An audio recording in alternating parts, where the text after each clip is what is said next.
I'm going to show you how to braid 5 strands together to make a headband. I've actually crocheted 1, 2, 3, 4, 5. You can see the strands here. I took a tapestry needle and I actually stitched them together to hold them in place, the 5 side by side, very loosely stitched. Eventually we'll stitch it again end to end to make the headband. You can see here are the 5 strands. They're long. They go all the way down to the very end. And so we're gonna braid these together. First thing we're gonna do is start with the second strand. The second strand. If you mess up, don't worry about it. You can always undo it and then try it again. Over, under, and over. That's the first strand, okay? Kind of flatten it out.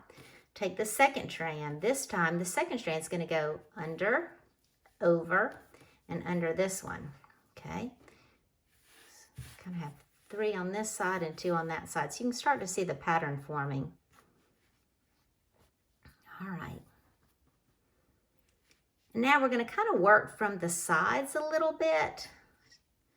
So we're going to pull him over, under, pull this side, under, over. Kind of straighten out, and under, over.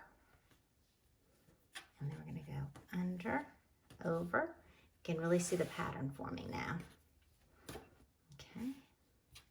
We're going to go under, over, and bring him from the side, under, over. So you can really see it shaping up. Again, from the outside, under, over. From the outside, under, over.